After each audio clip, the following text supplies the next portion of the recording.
Moses wanted when he went down to Egypt. Remember in Exodus chapter 3, verse 14 and 15, he turns to God and says, give me your name. What is your name? So when I go down to Egypt, the Israelites will know what God I represent. And he wanted a more specific name. He wanted a unique name because Elohim is generic. The gods is what it means. There's nothing specific about it. Nothing unique, nothing personal. What was the name that God gave him? There, I am who I am. Yahweh in Hebrew. Now, what's interesting is, the first time the earliest Hebrew text that has Yahweh in it is the Masoretic text. Remember at the very beginning, I said the date for the Masoretic text is 914 AD, a little over 1,000 years ago.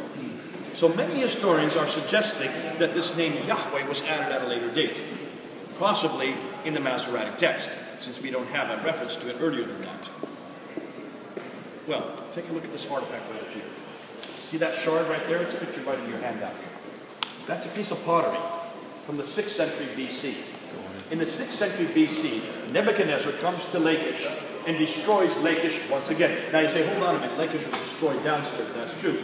It was destroyed downstairs, but then it was rebuilt, destroyed, rebuilt a number of times. In the 6th century BC, Nebuchadnezzar comes to Lachish once again, destroys the city, and destroys that piece of pottery. And on the top line at the far right, right up here, the word that's at the far right is Yahweh. It's a prayer to Yahweh, proving that in the 6th century BC, Yahweh was well known. That's an Israelite prayer written by a Jewish family to their God, Yahweh. So no one today would suggest that the Masoretic text invented that word, or in the 1st century they invented that word. That was well known even by as early as the 6th century BC. And it's just a matter of time before we find even earlier artifacts. That's proving now that Yahweh was well known all the way through. And it looks like it was the name that God gave Moses in Exodus chapter 3, verse 14 and 15. Take a look at this. Story of Israel and Judah on the mural in the most secular of institutions. What in the world are they doing, putting up our story on their walls if they're secular? Well, God bless them. They realize that it's historical. They realize what we've been seeing downstairs with Shalmaneser III, how accurate the story of Sennacherib was, and Tiglath-Pileser, the fact we even got his nickname pulled.